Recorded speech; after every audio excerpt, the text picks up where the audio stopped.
रीना पकड़ो पकड़ो पकड़ो, मुझे पकड़ो पकड़ो पकड़ो। अरे रुको रुको रुको, मैं पकड़ रही हूँ। पकड़ ली, पकड़ ली। अरे तुम लोग दोनों यहाँ से भागो, यहाँ से। दिन भर शांति नहीं देती है, दिन भर मेरे सर पे चढ़ी रहती है। निकलो यहाँ से, जाओ यहाँ से, दूसरे जगह जाके खेलो। दादी रीना और टीना को पसंद नहीं करती थी। तभी वहाँ पर माला आती है, रीना और टीना की माँ। अरे रीना टीना, जाओ यहाँ से, बाहर जाके खेलो, दादी के पास क्यों तंग कर रहे हो? फिर रीना और टीना वहाँ से चली जाती है। माला चाय लेके आई थी अपनी सास के लिए। माला प्रेग्नेंट थी, उसकी 2 बेटियां थी। उसकी सास को बेटा चाहिए था, जिस कारण माला को ये तीसरा बच्चा लेना पड़ा था। माँ जी, ये लीजिए चाय। अरे हाँ हाँ बहू, चाय तो पिला रही हो, लेकिन इस बार लड़का ही पैदा करना, ये ध्यान में रखना। 2 बेटियां पैदा कर चुकी हो पहले से, अब ये तीसरा मत पैदा कर लेना। लेकिन माँ जी, ये तो मेरे हाथ में नहीं है, मैं कैसे लड़का पैदा करूँ? अरे बहू सुन ले, इस बार अगर लड़का पैदा नहीं हुआ तो मैं तुझे और तेरी बेटी को घर से निकाल दूंगी, तब रहना जहाँ रहना हो, मेरे घर में कोई जगह नहीं है तेरी। माला को अपनी सास की बातें काफी बुरी लगती है, वो वहाँ से चली जाती है। बड़ी आई है, मेरे हाथ में नहीं है।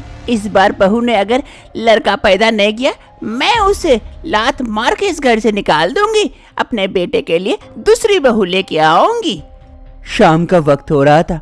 माला अपने कमरे में उदास बैठी हुई थी। तभी माला का पति किशन आता है।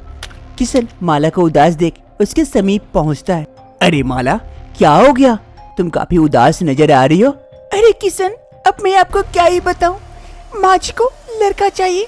अब क्या ये मेरे हाथ में है कि लड़का होगा या लड़की होगी? अब आप ही बताइए, मैं क्या करूं? अरे माला, ये तो हमारे हाथ में नहीं है और माँ भी समझ जाएगी, लेकिन देखना इस बार लड़का ही होगा। मैं भी तो यही चाहती हूँ, लेकिन कुछ नहीं, अब ये टेंशन छोड़ो, जब होगा तब देखा जाएगा। कुछ समय ऐसे ही बीत जाते हैं। आखिर वो घड़ी आ जाती है। आज माला की डिलीवरी होने वाली थी। माला की डिलीवरी के लिए डॉक्टर्स माला को ऑपरेशन थिएटर के अंदर लेके गए हुए थे। उनका ऑपरेशन चल रहा था और ऑपरेशन थिएटर के बाहर माला की सास शीशे से माला पर नजर गड़ाए बैठी थी और इधर उसका पति किशन दूर बैठा था।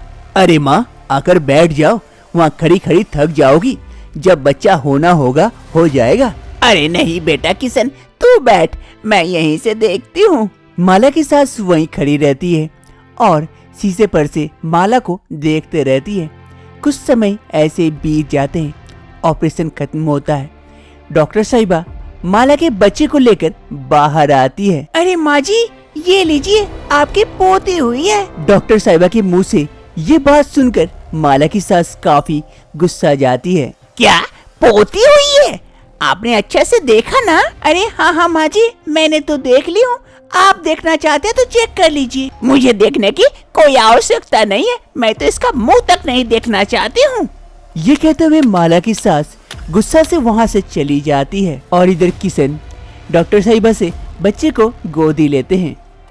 आज किशन किसी ऑफिस के काम से शहर से बाहर गया हुआ था। माला अपने बच्चे को लेकर घर आती है। आज उसे डिस्चार्ज मिल गया था। माला जैसे घर के अंदर आती है, उसके सामने उसकी सास खड़ी थी। अरे माँ जी, मैं आ गई, ये देखिए। बस बहू बस, और बोलने की कोई आवश्यकता नहीं है। मैं इसका मुंह तक नहीं देखना चाहती और मैं तेरा भी मुंह देखना नहीं चाहती अब से। अब तू अपने बच्चे के साथ इस घर से निकल जा और कभी भी दोबारा इस घर में मुंह दिखाने आना मत। अरे माँ जी, ये क्या कह रहे हैं आप? मैं कहाँ जाऊंगी? यही तो मेरा घर है, यहाँ मेरे बच्चे, मेरे पति हैं। आज से यहाँ तेरा कोई नहीं है, सब तेरे लिए मर चुका है और तू भी हमारे लिए मर चुकी है। तू अपने इस बच्चे को ले और यहाँ से निकल जा, दोबारा कभी अपनी शक्ल तक दिखाने मत आना। लेकिन माँ जी, आप ये कैसे कर सकते हैं? मैं कहाँ जाऊंगी, कहाँ रहूंगी? जहन्नम में जा, और जगह नहीं है तो डूब के मर जा और इसे भी मार देना, लेकिन यहाँ मत आना। अब दफा हो जा मेरे घर से। ये कहते हुए माला देवी लता को धक्का मारते मारते बाहर निकालती है। लता देवी माला को और उसके बच्चे को घर से बाहर निकाल देती है धक्का मारकर। अब यहाँ से अपना ये काला मुंह लेके चली जा और कभी भी दोबारा इस घर मत आना। ये कहते हुए लता देवी माला को घर से निकाल देती है और वो घर के अंदर चली जाती है। माला अपने बच्चे के साथ अकेला पड़ जाती है, कहाँ जाएगी कुछ समझ नहीं पाती है। अरे अब मैं कहाँ जाऊँ, इस घर से मुझे ऐसे निकाल देंगे, मैं कभी सोची भी नहीं थी। मैं कितने बड़ा पाप की कि मैं इस बच्चे को जन्म दी। इसमें मेरा कहाँ दोस्त कि मेरा बेटी हुआ है। माला अपने किस्मत पर रोती है। माला के लिए ये घर का दरवाजा हमेशा के लिए बंद हो चुका था। माला के पास और कोई दूसरा चारा नहीं था। अंत तक माला धीरे धीरे यहाँ से चली जाती है। कुछ महीने बीत जाते हैं। माला एक मिट्टी के घर में रहने लगती है और दूसरे के घर में काम करके अपने बच्चे का पेट भरती है और उसका परवरिश करती है। 20 साल बाद माला की बेटी सोनाली अब काफी बड़ी हो गई थी, कॉलेज में पढ़ने लगी थी।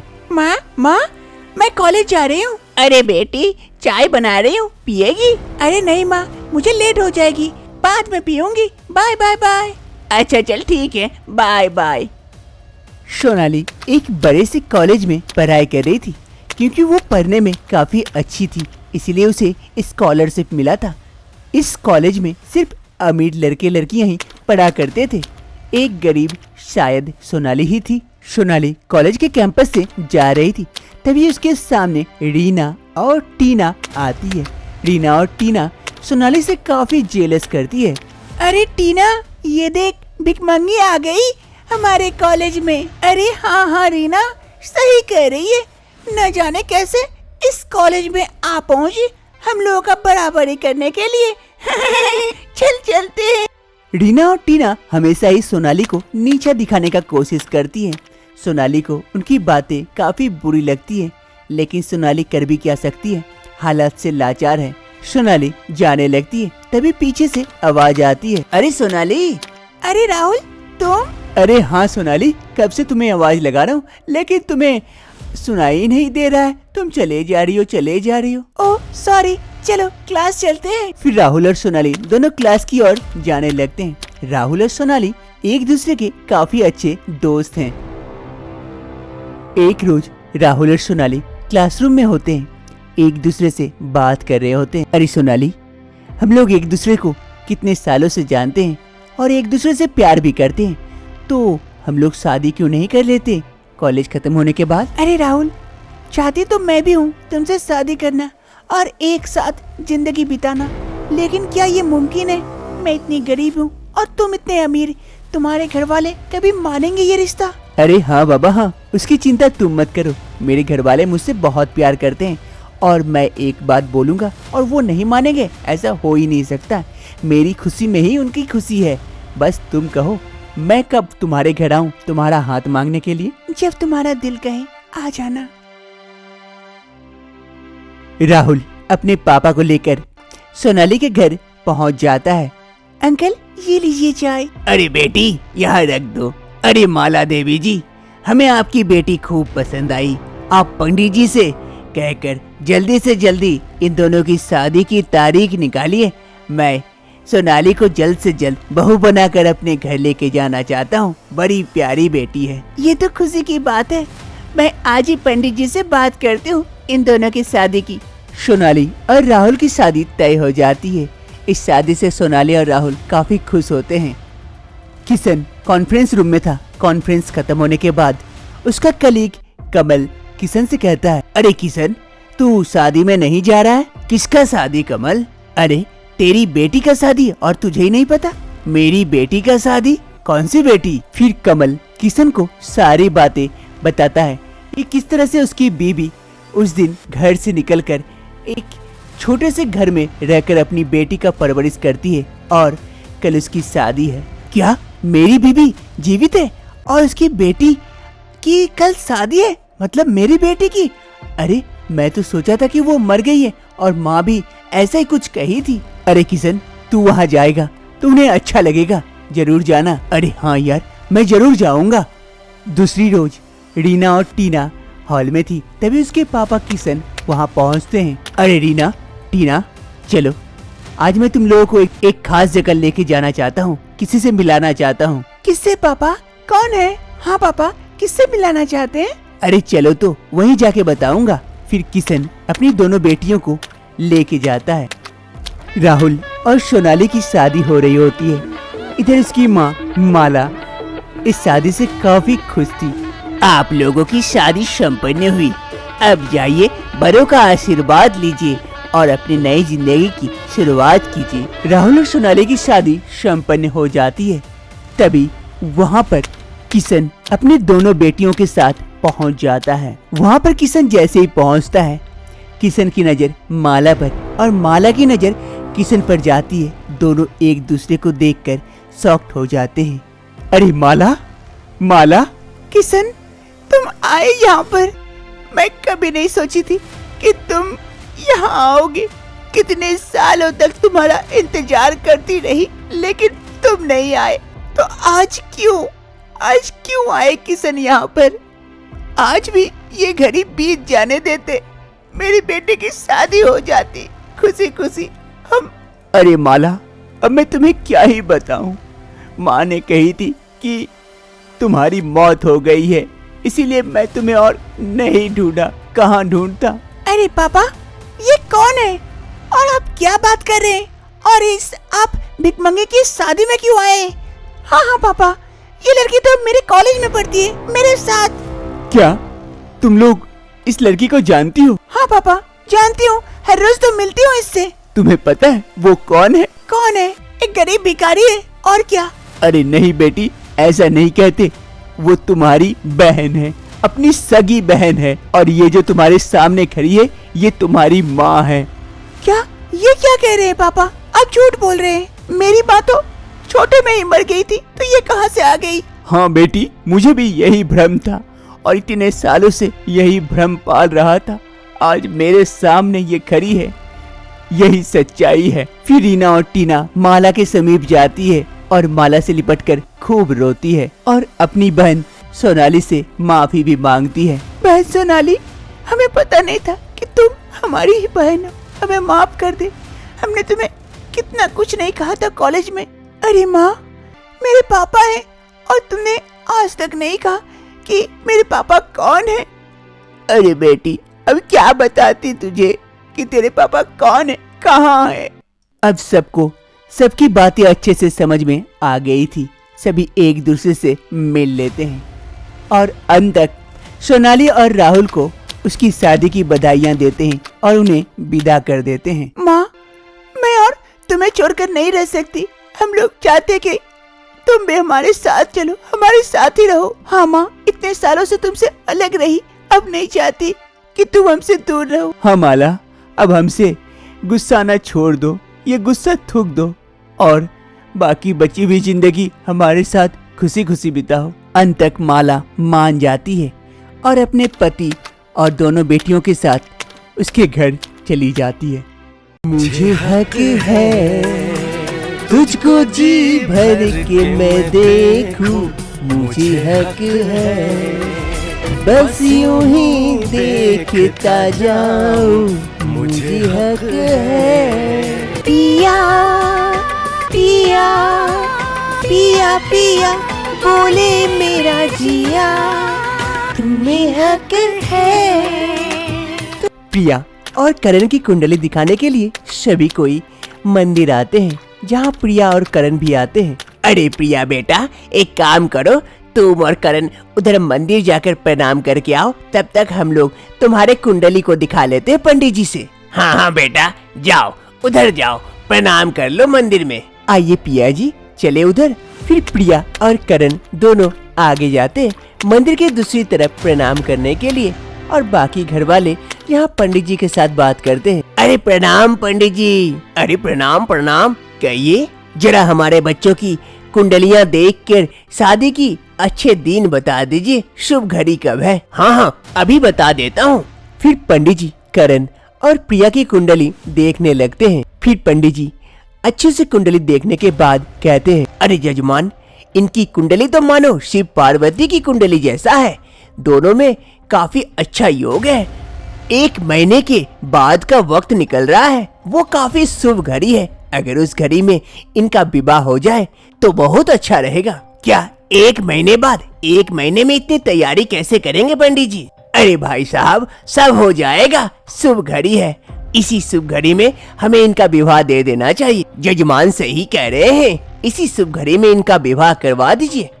ये बात सुनकर रिंकी काफी खुश हो जाती है। अरे प्रिया दी का 1 महीने बाद शादी है, मैं अभी प्रिया दी को बोल के आती हूँ। फिर रिंकी जल्दी से दौड़ती है अपनी बहन को बताने के लिए। अरे अरे रिंकी, सुन सुन सुन। अरे भाग्यवान, जाने दो, वो भी खुश है। प्रिया, अब तो हमारी शादी होने वाली है, तुम खुश तो हो ना इस शादी से? हाँ, मैं बहुत खुश हूँ। चलिए अब हमें जाना चाहिए, काफी देर हो गई है। वहाँ सब हमारी राह देख रहे होंगे। अरे तुम्हें जी भर के देख तो लूं अपनी होने वाली बीबी को।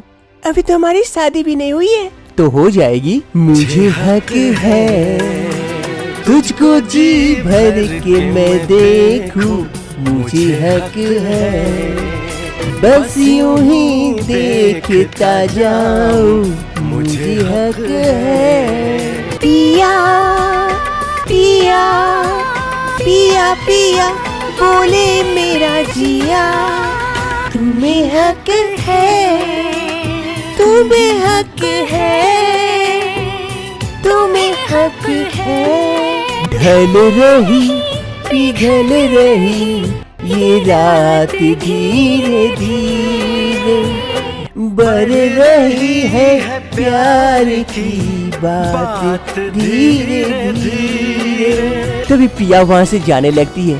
पीछे से करण उन्हें रोक लेता है। रुक जाओ ना प्रिया, कुछ देर और। लेकिन सभी राह देख रहे होंगे हमारे। तभी रिंकी चिल्लाते चिल्लाते वहाँ पहुँचती है। दीदी दीदी दीदी दीदी दी। अरे रिंकी, क्या हो गया, इतनी दौड़ के आ रही है? दीदी, आप लोगों की शादी की तारीख निकल गई, 1 महीने बाद शादी है। क्या 1 महीने में? चलो अच्छा है, बस 1 महीने, उसके बाद तो तुम मेरी। ऐसे ही दिन बीतने लगते हैं।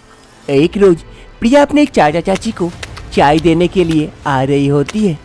तभी कमरे के बाहर कुछ आवाजें सुनाई देती है। प्रिया वहीं रुक जाती है। उसके चाचा चाची घर के अंदर बात कर रहे होते हैं। देख लीजिए जी, मैं प्रिया की शादी के लिए फूटी कौड़ी भी नहीं दे सकती। अरे लेकिन कौशल्या, मैंने जो तुम्हें सोने के हार वगैरह बना के दिए थे, चूड़ियां वगैरह, वो सब क्या हुआ? वो तो आज के दिन के लिए ही बना के दिए थे ना।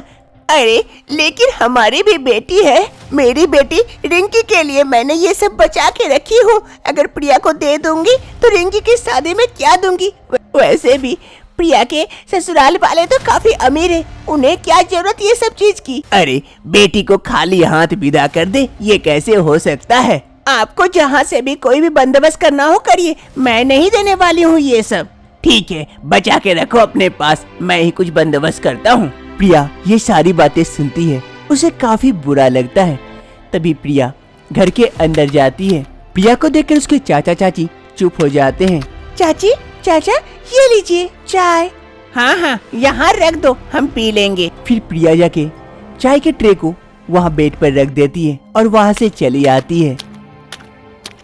प्रिया और करण की शादी नजदीक आ रही थी। प्रिया काफी उदास थी। उसके चाची की बातों को लेकर प्रिया एक कमरे में चुपचाप बैठी रहती है उदास होकर। तभी उसके चाचा वहाँ पहुँचते हैं। अरे प्रिया बेटी, यहाँ चुपचाप अकेले बैठी हुई है, क्या हुआ? मन उदास है? नहीं नहीं चाचू, कहिए, कुछ बोल रहे थे। अरे हाँ बेटी, ये ले, ये कुछ पैसे ले और जाके शॉपिंग करा। कुछ अच्छे से कपड़े वगैरह, जेवर वगैरह खरीद लेना अपने लिए, शादी के वक्त पहनना है जो। अरे नहीं नहीं चाचू, मैं ये पैसे नहीं ले सकती। अरे क्यों बेटी, क्यों नहीं ले सकती? मैं तुझे दे रहा हूँ और तू मना कर देगी? आज अगर तेरे पापा जिंदा होते तो वो देते, तब भी तू मना कर देती। अरे नहीं नहीं चाचू, ऐसी बात नहीं है, लेकिन चाची अगर। अरे तेरी चाची कुछ नहीं कहेगी, ये पैसे वैसे भी तेरे मम्मी पापा के ही हैं, वही मुझे रखने दिए थे। आज ये पैसे काम आ गए, ये ले पैसे और जा मन भर के शॉपिंग करके आ। प्रिया को पैसे देकर उसके चाचू वहाँ से चले जाते हैं। प्रिया अपने चाची और रिंकी के साथ शॉपिंग करने आई थी। ढेर सारा शॉपिंग करती है शॉपिंग करने के बाद सभी कोई घर जा रहे होते हैं कि रोड के किनारे आके रुकते हैं, लेकिन रिंकी ध्यान नहीं देती है और वो धीरे धीरे आगे बढ़ जाती है, रोड के बीचों बीच पहुंच जाती है। तभी एक असंतुलित गाड़ी तेजी से रिंकी की ओर आती है। अरे रिंकी! लेकिन रिंकी समझ नहीं पाती है क्या करेगी। तभी प्रिया दौड़ के जाती है रिंकी को बचाने के लिए और जाकर रिंकी को धक्का दे देती है और वो कार आकर प्रिया को टक्कर मार देती है। प्रिया दूर जाकर फेंकाती है और बेहोश हो जाती है। रिंकी को हल्की फुल्की चोट लगती है लेकिन वो बच जाती है, लेकिन प्रिया का एक्सीडेंट हो जाता है। प्रिया को हॉस्पिटल में भर्ती किया गया था, उसका ऑपरेशन चल रहा था। सभी कोई आए हुए थे हॉस्पिटल में, सभी कोई ऑपरेशन थिएटर के बाहर खड़े थे और ऊपर वाले से दुआ कर रहे थे कि प्रिया ठीक हो जाए, क्योंकि अब उसकी चाची को भी लगने लगा था कि प्रिया अपनी बहन को बचाने के लिए खुद बिना सोचे अपनी जान की दाव लगा दी। फिर कुछ समय बाद ऑपरेशन खत्म होता है। डॉक्टर साहिबा ऑपरेशन थिएटर से बाहर आती है। अरे डॉक्टर साहिबा, प्रिया कैसी है? वो ठीक तो है ना? डॉक्टर साहिबा खामोश रहती है। अरे डॉक्टर साहिबा, क्या हुआ मेरी बेटी प्रिया को? बताइए ना, वो ठीक तो है ना? माँ जी माफ कीजिएगा, उसके पैर में काफी ज्यादा डैमेज हो गया था, जिस कारण हमें उसका एक पैर काटना पड़ गया। ये कहते हुए डॉक्टर साहिबा वहाँ से चली जाती है। अरे ये क्या हो गया? मेरी बेटी को बचाने के चक्कर में प्रिया ने अपनी पैर गंवा दी। मैं उसे कितना बुरा भला कहती थी, लेकिन आज उसी ने मेरी बेटी की जान बचाई, अपनी जान की फिक्र न करते हुए। अब सबको लगने लगा था कि करण ये रिश्ता तोड़ देगा, क्योंकि प्रिया का एक पैर नहीं था। अरे बेटा करण, प्रिया का तो एक्सीडेंट हो गया, अब नहीं पता उसकी शादी कब हो पाएगी। माफ कर देना मुझसे अगर कोई गलती हुई हो तो। अरे अंकल, ऐसा क्यों कह रहे? शायद ऊपर वाले की यही मर्जी थी और मैं प्रिया से शादी करूंगा। आप चिंता न करें, मैं प्रिया से प्यार करता हूँ। और एक पैर नहीं है तो क्या हुआ? मैं उससे प्यार करता हूँ, दिल से प्यार करता हूँ, और प्यार का रिश्ता दिल से दिल तक का होता है, ना ही किसी शरीर के अंग तक का। एक रोज प्रिया हॉस्पिटल में एडमिट थी, तभी करण उससे मिलने के लिए आता है। अरे प्रिया, अब कैसी है तुम्हारी तबीयत? अरे करण, तुम यहाँ? क्यों, मैं नहीं आ सकता यहाँ अपनी होने वाली बीबी से मिलने के लिए? अरे करण, क्यों कर रहे हो ऐसा? ये रिश्ता तोड़ दो और तुम किसी अच्छी लड़की से शादी कर लो। मैं तो अब जिंदगी भर अपाहिज बन गई हूँ, ठीक से चल भी नहीं पाऊंगी तुम्हारे साथ। तो क्या हुआ, हमारा रिश्ता क्या यहीं तक का था? अरे पगली, मैं तुमसे प्यार करता हूँ और प्यार का रिश्ता कोई अंग तक सीमित नहीं होता है, वो तो दिल से दिल तक का होता है, और मैं तुमसे दिल से प्यार करता हूँ। इसीलिए तो मैं तुम्हें चाहता हूँ अपने साथ रखूँ अपने दिल में। भले ही प्रिया अपाहिज हो गई थी, लेकिन करण का प्यार सच्चा था। वो प्रिया से सच्चा प्यार करता था। करण प्रिया से शादी करता है। आप लोगों की शादी संपन्न हुई। चले प्रिया अपनी नगरिया। लेकिन करण, कैसे? मैं तो चल भी नहीं पाऊंगी। अरे मेरे होते हुए तुम्हें चलने की आवश्यकता नहीं है। फिर करण प्रिया को गोदी उठाता है और वहाँ से लेके आता है मंडप से नीचे। इस शादी से दोनों परिवार काफी खुश होते हैं। अब प्रिया की चाची को प्रिया के जाने का दुख होता है। शादी की दूसरी सुबह विदाई का समय होता है। प्रिया व्हीलचेयर में बैठी रहती है और पीछे करण व्हीलचेयर को पकड़े हुए था। अरे बेटी, अच्छे से रहना उस घर में। अब तो मैं ये भी नहीं कह सकता कि उस घर में सबका ख्याल रखना। अरे अंकल, आप चिंता क्यों करते हैं? मैं प्रिया का खूब ख्याल रखूंगा, ये मेरी बीबी है। दीदी, तुम जा रही हो मुझे छोड़कर? मैं अकेले क्या करूंगी, बोर हो जाऊंगी। अरे रिंकी, जब भी मन करे मुझसे मिलने का आ जाया करना, मुझे भी अच्छा लगेगा। चाची, अब से मैं आपको और तंग नहीं करूंगी, मैं जा रही हूँ यहाँ से। अरे प्रिया बेटी, आज पहली बार मन नहीं कर रहा है तुझे जाने को देने का। लेकिन जाना तो पड़ेगा ना। फिर सबको अलविदा कहते हुए प्रिया अपने ससुराल को जाती है। करण उसे लेके जाता है। फिर सभी कोई गाड़ी में बैठ जाते हैं और गाड़ी वहाँ से चल देता है। अब ये घर सुना सुना हो गया था प्रिया के बिना, लेकिन क्या करे, हर बेटी को एक न एक दिन विदा होना पड़ता है। अपने ससुराल जाना पड़ता है, क्योंकि वही तो उसका असली घर है।